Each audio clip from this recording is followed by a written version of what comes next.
Hi everyone, कैसे हैं आप सब? Welcome back to NEET Quanta. My name is Kriti. I am a chemistry educator. So today we are going to have the last lecture of solution chapter. बहुत दिनों से चल रहा है.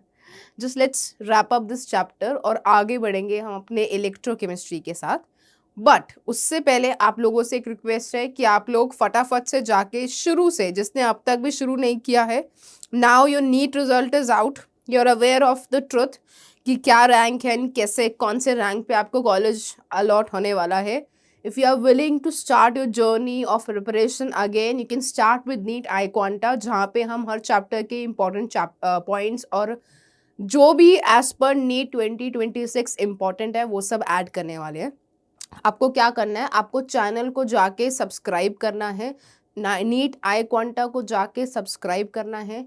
सारी वीडियो शुरू से लेके एंड तक देखनी है, lecture 1 to lecture 10. For example मेरे सॉल्यूशन चैप्टर के लेक्चर 10 तक अपलोड हो चुके हैं फ्रॉम द सीक्वेंस वाइज. एक लेक्चर लाइव में भी होगा, lecture 6 I guess, it's in the live section. आप वहाँ पे अपना कंटिन्यू कर सकते हैं. And if you have any doubt regarding any point, you are free to write in the comment section. Okay, चलो आज का जो टॉपिक होने वाला है that will be about Wanter factor and reverse osmosis के बारे में जानेंगे, abnormal molar mass के बारे में डिस्कशन करेंगे and we are going to finish this off. Let's begin with our last lecture of solution.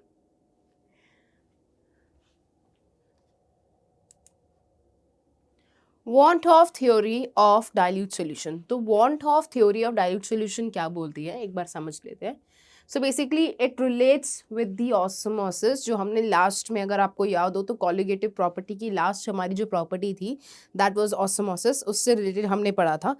So, according to the want of theory of dilute solution, on the basis of experimental result, osmosis obtained, want of proposed the theory of our dilute solution. तो want of ने propose किया था कि जो भी कोई non volatile solute है, non volatile solute याद है ना, नॉन वोलेटाइल सोल्यूट जो वेपर्स में कन्वर्ट ना हो सके, they just occupy the surface area, वो सिर्फ और सिर्फ दूसरे सॉल्यूशंस के लिए एक हमारे लिए बैरियर क्रिएट कर देते हैं, उनको जाने नहीं देते और खुद भी नहीं जाते हैं. तो non volatile solute dissolved in a solution, dilute solution, behave as a gas. ठीक है. And want of propose that all the gas laws are applicable to the dilute solution. मतलब अब हमारा जो नॉन वोलेटाइल सोल्यूट है वो किसकी तरह एक्ट कर रहा है, गैसेस की तरह एक्ट कर रहा है.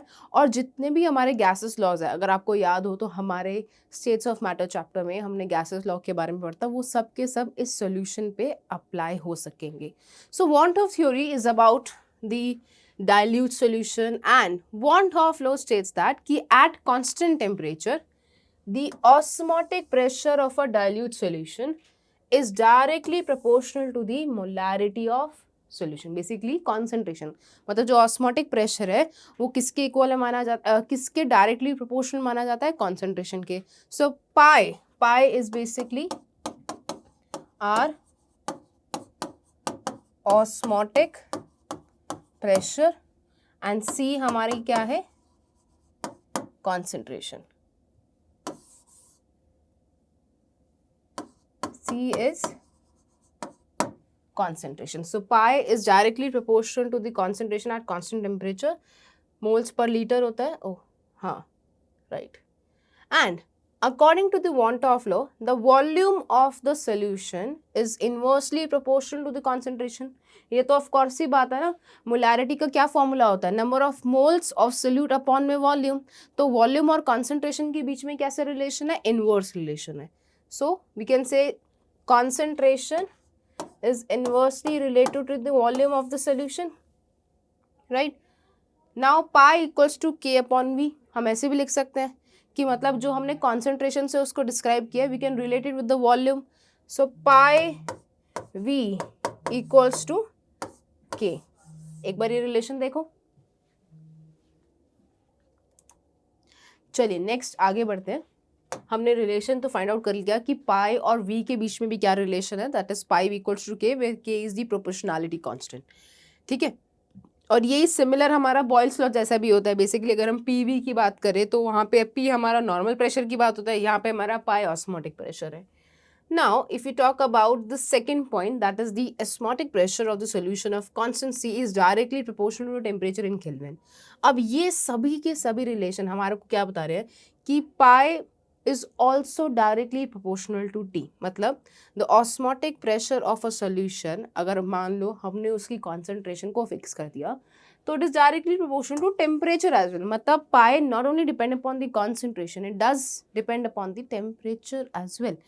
तो pi is directly proportional temperature at constant C, तो पाई के टी लिख सकते हैं, के इज अनदर प्रोपोर्शनैलिटी कांस्टेंट, और वो हमारा किससे रिलेट करता है, चार्ल्स लॉ से. अगर आपको याद हो तो Charles law is all about the relation between the V and T where we kept the pressure constant, right.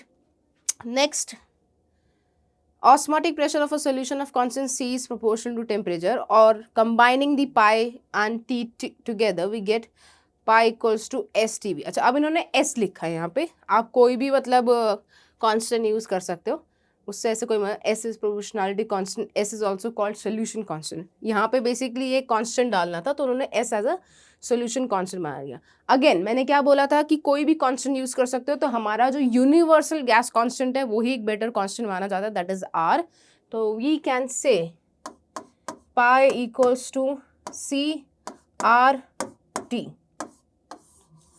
इसी इक्वेशन के फॉर्म में याद रखना, एस वेस का कोई रिलेशन नहीं है, एक और कांस्टेंट हमें याद नहीं करना है, हम उतना ही कांस्टेंट याद करेंगे जो हमारे लिए सफिशिएंट है, और हमारा यूनिवर्सली एक्सेप्टेड एक गैसेस कांस्टेंट होता है आर. ठीक है, तो आप इसको इस फॉर्म में लिखना, not in the terms of S.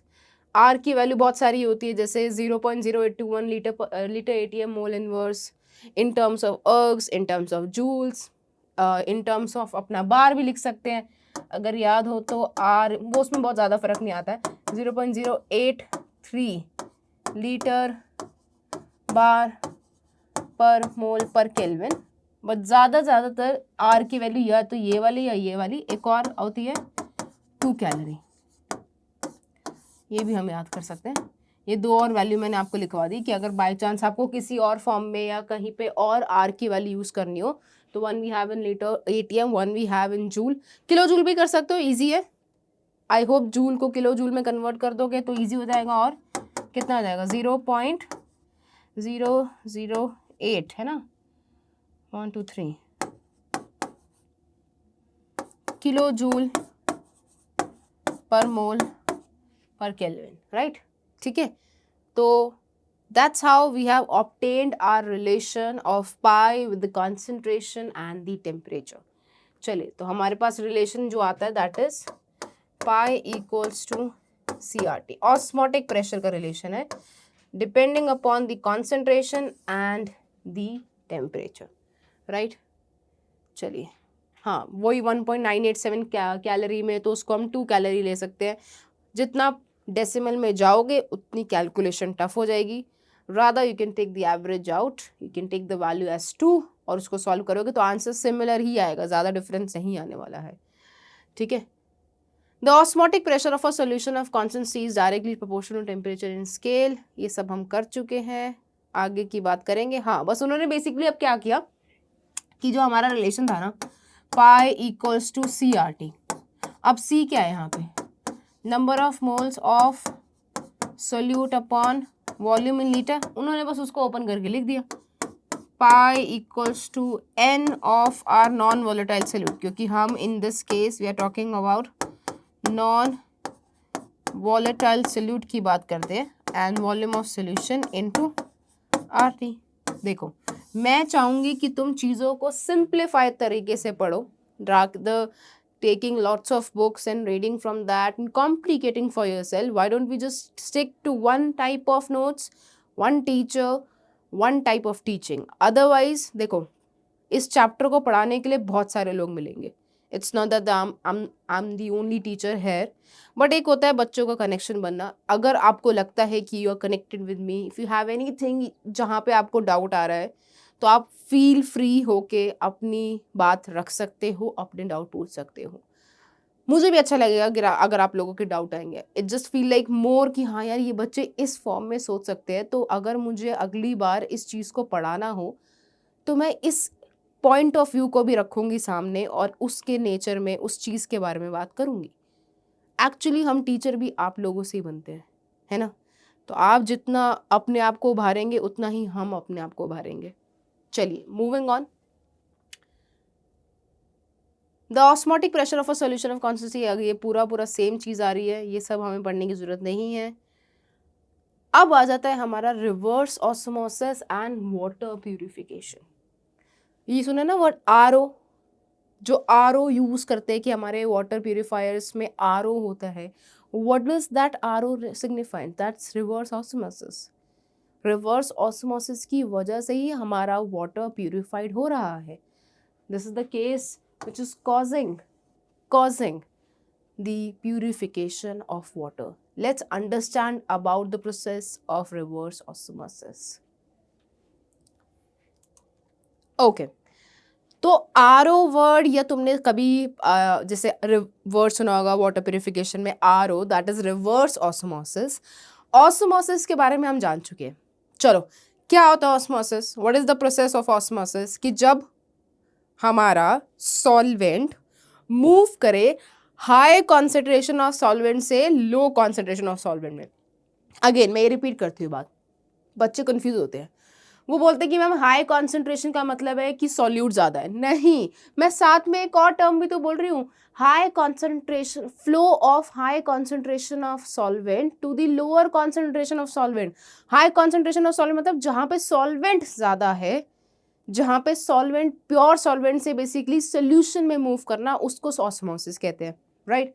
Osmotic pressure is applied on the solution side to stop the process of osmosis. यहाँ तक हमने डिस्क्राइब किया था। अब ये रिवर्स ऑस्मोसिस क्या है? सो रिवर्स ऑस्मोसिस होता है कि अगर जो मैं सोल्यूशन पे लगाने वाले प्रेशर की वैल्यू बढ़ा दूं, if I increase the osmotic pressure value way higher, जिससे जो प्रोसेस हो रहा था ना, जो सॉल्वेंट से सॉल्यूशन की तरफ मूव कर रहा था हमारा पानी, वो उल्टा बहने लगे। It just get opposite. The direction of osmosis can be reversed if the pressure larger than the osmotic pressure is applied on the solution side.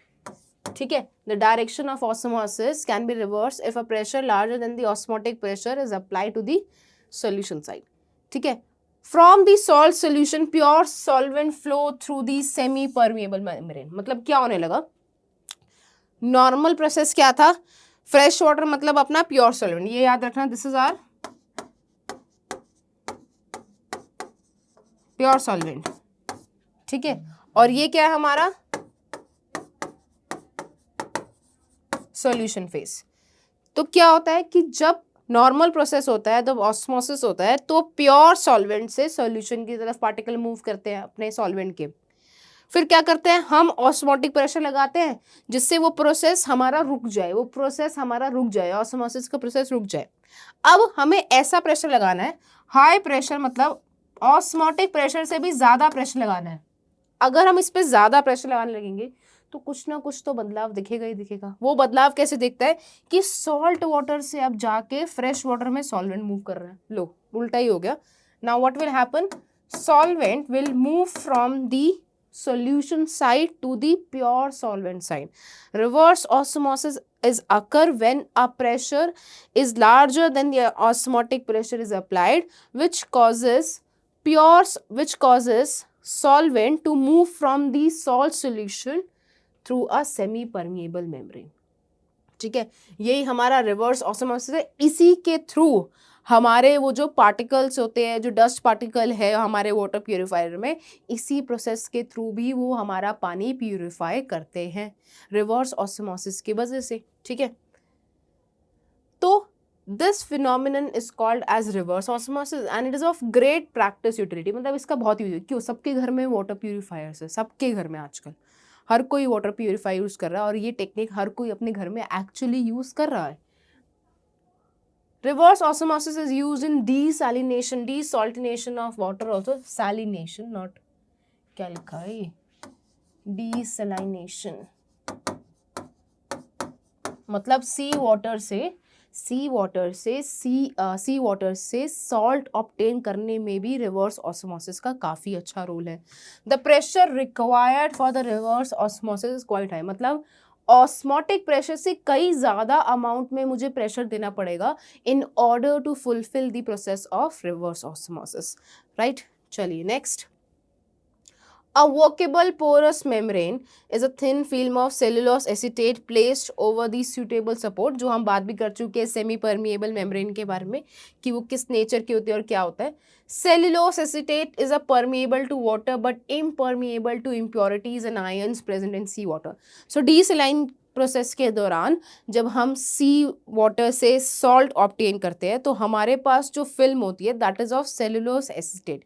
वो सेलुलोज एसिटेट वाटर के लिए परमिएबल है but not for the impurity. It is permeable to water but impermeable to the impurities and the ions present in the sea water. ये हमेशा याद रखना, cellulose acetate is the permeable membrane used in the desalination of water. Modern world uses desalination plants to meet the potable water, मतलब अगर उन्होंने और भी plants भी यूज़ करने लगे हमें सी वाटर से सी सॉल्ट निकालने के लिए। Gulf countries widely uses desalination of sea water, क्योंकि वहाँ पे तो एक्चुअली सोर्स ही यही है पानी का, पानी का सोर्स ही हमारा सी वाटर होता है गल्फ कंट्रीज में, right. Let's talk about now the abnormal molar mass. That's all we have for the reverse osmosis. अब आगे बढ़ते हैं abnormal molar mass की तरफ।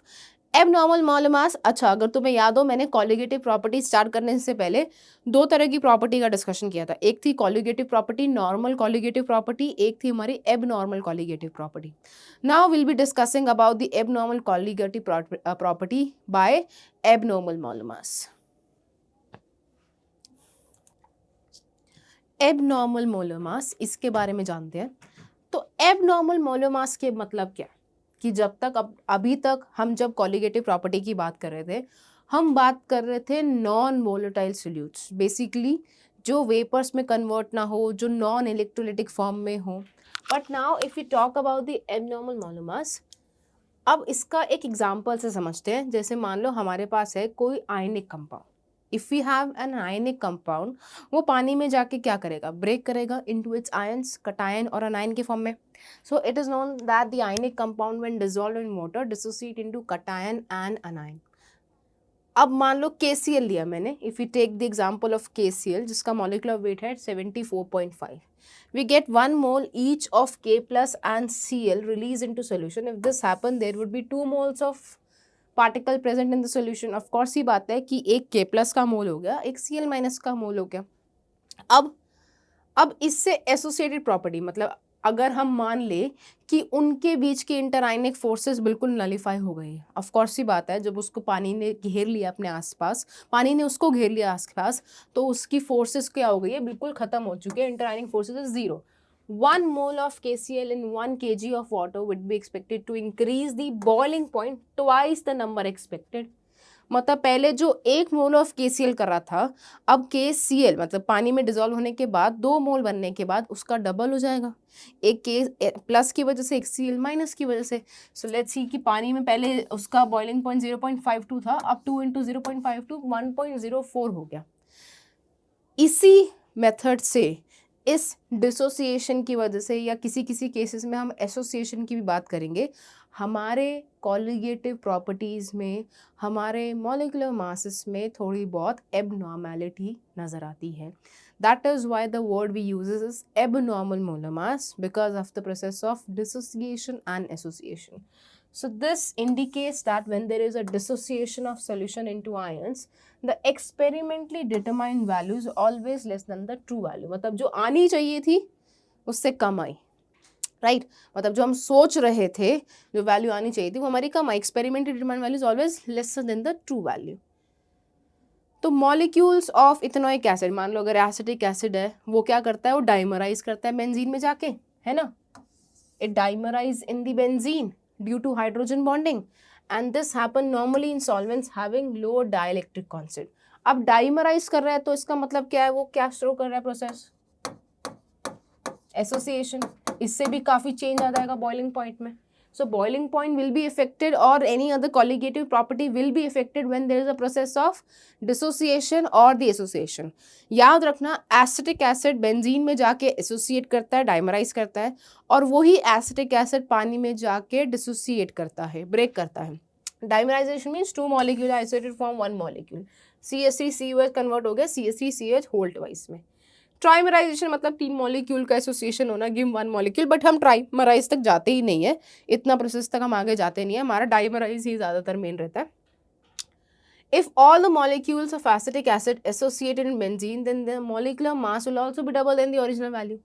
और जैसे ही molecular mass change होगा, सारी कॉलिगेटिव प्रॉपर्टी भी तो चेंज हो जाएगी ना। क्यों? कॉलिगेटिव प्रॉपर्टी क्या डिटरमाइन करती थी?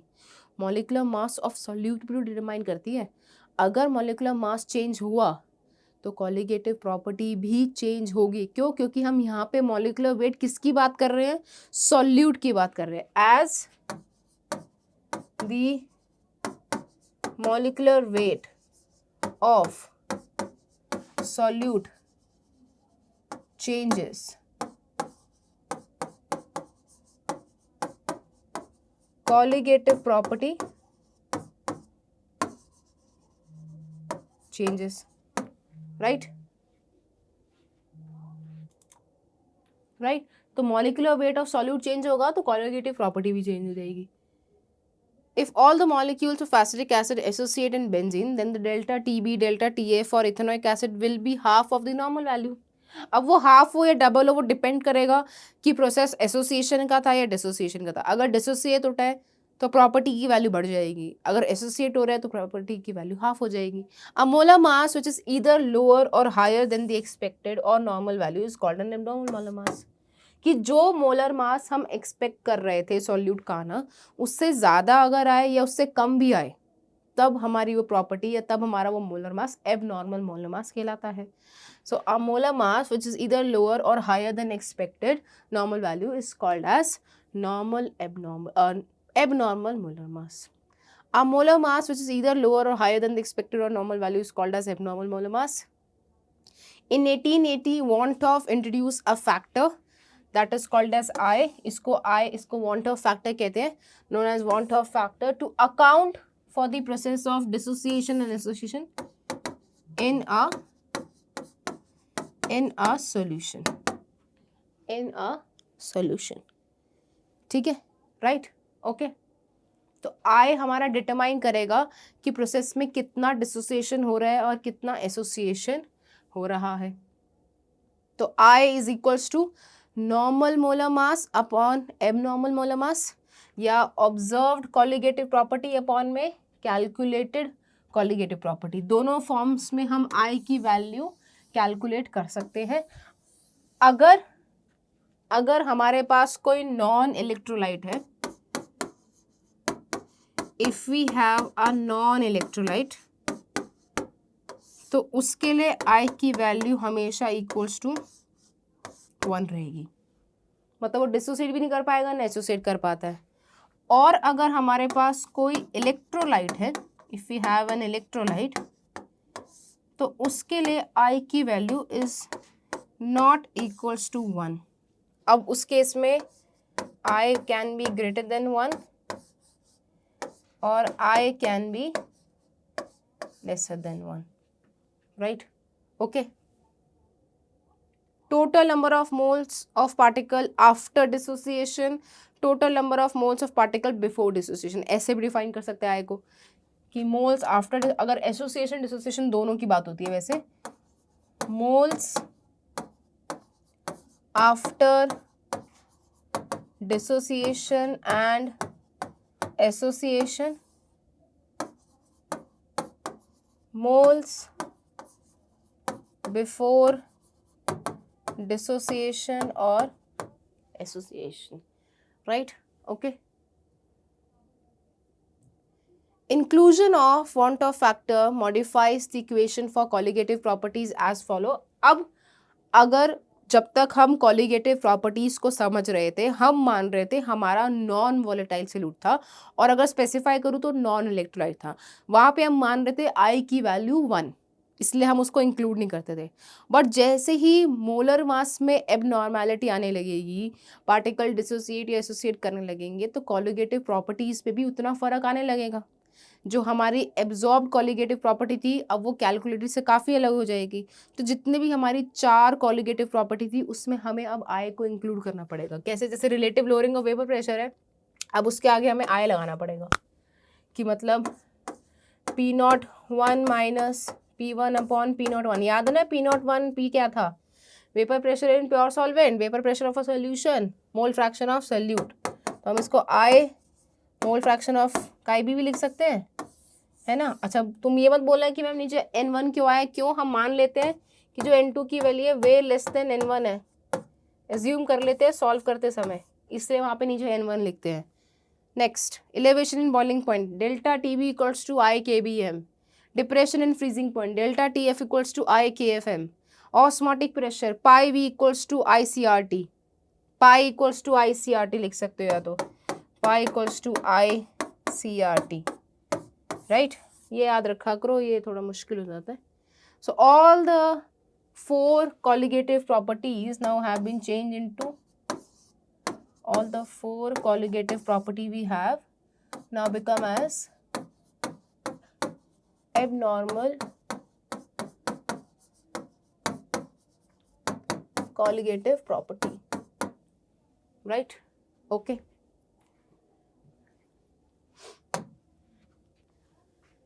नेक्स्ट चलिए सॉल्यूट का डिसोसिएशन और आयनाइजेशन समझ लेते हैं। अगर अब हमें आई की वैल्यू कैलकुलेट करनी है, so I is different for the process of dissociation and I is different for the process of association, right. तो सॉल्यूट डिसोसिएशन और आयनाइजेशन, मतलब डिसोसिएशन हम तब बोलते हैं अगर मैं इसको एक एक्चुअल बात तुम्हें बताऊँ कि जो word ionisation and dissociation they are not the same thing. दो डिसोसिएशन मतलब से पार्टिकल डिसोसिएट हो रहा है, वो ऑलरेडी आयनाइज्ड फॉर्म में, आयनिक कंपाउंड के लिए। आयनाइजेशन होता है कि जब कोई covalent type molecule polar covalent type molecule break करे तो पहले आयनाइज होगा, फिर उसको हम बोलते हैं कि डिसोसिएट होना। So basically ionisation is used for the covalent compound, dissociation is used for the ionic compound. There is a little difference, but कई बुक्स डिसोसिएशन और आयनाइजेशन को सेम ही कंसिडर करती है। तो जैसे सॉल्यूट डिसोसिएशन और आयनाइजेशन की बात करते हैं तो degree of dissociation if AN is as follow, मतलब हमारा डिसोसिएशन हो रहा है तो जैसे हाँ जैसे AN equals to NA, now this is the process of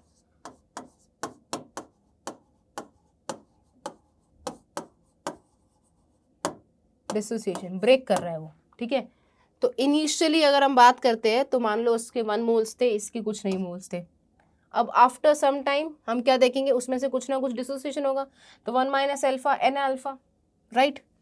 अब alpha is the degree of ionization, degree of dissociation, तो total number of moles after dissociation कितने हो गए? 1 minus alpha plus N alpha. तो हम इसको लिख सकते हैं 1 प्लस अल्फा N माइनस 1, ये लिख सकते हैं ना, 1 प्लस अल्फा N माइनस 1। देख लो 1 प्लस N माइनस 1 अल्फा लिख लो, 1 प्लस N वो लिख लो। Total number of moles before and after dissociation कितने हो गए? पहले कितने थे? 1, आफ्टर कितने होंगे? 1 प्लस N माइनस 1 अल्फा और नीचे 1, तो I की value for dissociation become 1 plus N minus 1 alpha. N क्या हमारे? नंबर ऑफ पार्टिकल्स, यहाँ पे N क्या हमारे? Number of dissociated particle, right। Alpha equals to 1 minus n, N minus n भी लिख सकते हैं। अगर हमें अल्फा की वैल्यू, किसी किसी क्वेश्चन में तुमसे अल्फा की वैल्यू भी पूछी जा सकती है कि मतलब आई की वैल्यू गिवन हो और तुम्हें वो एन की वैल्यू दे दे कितने नंबर में डिसोसिएट हो रहा है, तो you can calculate the degree of dissociation as well. तो आई की value 1 plus n minus alpha, alpha हमारा ये फॉर्मूला देख लो। अब वो सिग्निफाई करता है डिग्री ऑफ डिसोसिएशन, निकालना क्या है हमें? आई की वैल्यू। डिग्री ऑफ डिसोसिएशन तो फिर भी हमें गिवन होगा, हम किसी किसी केस में 100% डिग्री ऑफ डिसोसिएशन भी मानेंगे। Actually alpha may be 100% also, 100% dissociate हो रहा है। अगर एक अच्छा इलेक्ट्रोलाइट है तो उसका अल्फा की वैल्यू क्या हो जाएगी? 100% हो जाएगी ना। सॉल्यूट एसोसिएशन और यूनियन प्रोसेस। अब केस आता है कि अगर पार्टिकल्स एसोसिएट कर जाए, डाइमराइज टाइमराइज कर जाए, तो let the degree of association of Na, मतलब अब क्या हो रहा है? उल्टा प्रोसेस हो गया। दो Na से A2 बन गया। इनिशियली मान लो इसके मोल्स 1 थे, उसके कुछ नहीं, उसके 1 माइनस एल अल्फा और अल्फा बाय n। बस अब क्या करना था, ऐड करना है। तो मोल्स आफ्टर एसोसिएशन कितने हो गए, 1 plus alpha, sorry 1 minus alpha plus alpha by n। तो हम इसको लिख लेंगे 1 plus 1 by n minus 1 alpha, right.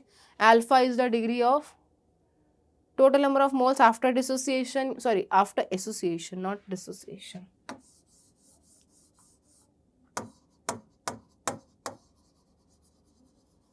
ठीक है, एसोसिएशन है वहाँ पे। कितना आ गया अपना आई 1 प्लस 1 अपन में n minus alpha. Alpha is ionisation और डिसोसिएशन। तो आई की वैल्यू आ गई, देख लो अल्फा भी निकल आया। चलो अब इस पर क्वेश्चन करते हैं। अ dilute solution of A of concentration C showed on the osmotic pressure which is higher in value that is calculated from what does the indicate about the nature of solute। चलो एक बार देखो ये वाले question को। अब देखो क्या लिखा है, अ डाइल्यूट सोल्यूशन था एक A of concentration C shows that the osmotic pressure is higher in value that is calculated from pi equals to CRT। What does this indicate about the nature of solute? मतलब क्या nature था, अगर पाई मतलब उसकी basically colligative property मान लो पाई थी, sorry पाई 1 थी, और जो पाई 2 वैल्यू आई वो ग्रेटर देन पाई 1 वैल्यू है, तो मतलब there must be something added into it, कुछ ज़्यादा बड़ी वैल्यू होगी। तो अगर हम आई की वैल्यू ग्रेटर देन 1 मानेंगे, जो हमें दिखेगी कौन से प्रोसेस में, डिसोसिएशन में, तभी हमारी कॉलिगेटिव प्रॉपर्टी ऑस्मोटिक प्रेशर से ज़्यादा आएगी। तो विल से कि नेचर किस तरह का रहा होगा कि वो पार्टिकल सॉल्यूट पार्टिकल डिसोसिएट किया होगा। This indicate that the solute particle is ionic and undergo the ionisation और डिसोसिएशन। नेक्स्ट चलो, between NaCl and BaCl2 of same concentration the I factor is more. मतलब किसमें आई की वैल्यू ज़्यादा होगी, तो चलो देख लेते हैं। अब यहाँ पे क्या है कि उन्होंने अल्फा वैल्यू नहीं दे रखी। जब हमें अल्फा वैल्यू ना गिवन हो तो हम क्या मानेंगे, 100% डिसोसिएट करना है, 100% डिसोसिएट कर रहे हैं। तो आई का फॉर्मूला क्या होता है, 1 प्लस n माइनस 1 अल्फा होता है। अगर अल्फा 100% है तो अब हमारी डिटरमाइनिंग वैल्यू कौन सी हो जाती है, n हो जाती है। ठीक है, तो NaCl अगर ब्रेक करेगा तो किस में ब्रेक करेगा, Na plus plus Cl minus में।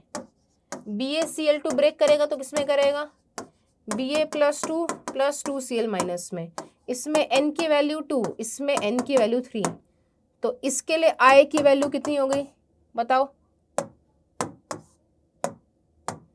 I हो गया 1 प्लस 2 माइनस 1, तो वो कितना हो गया 2, और इसमें I की वैल्यू कितनी हो गई 1 प्लस 3 माइनस 1, इसमें कितना हो गया 3, तो BCl2 की ज़्यादा हो गई। चेक कर लो आंसर।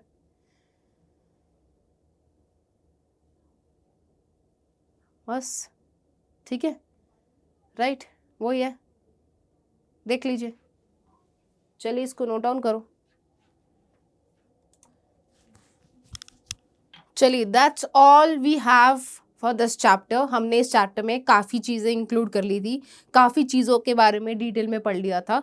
हमारा आज सोल्यूशन फाइनली ख़त्म होता है। I hope you like the session, I hope you like the series of solution chapter. Next we are going to start with electrochemistry, काफ़ी इंपॉर्टेंट है वो भी। अब जल्दी से अपनी दोबारा से प्रिपरेशन स्टार्ट कर दो for those who are taking a drop, and जो भी 12th में वो भी रिव्यू कर सकते हैं अगर आपको किसी भी चैप्टर में किसी भी टॉपिक में डाउट आ रहा है। So that's all we have for today. Thank you for watching and keep learning. Bye.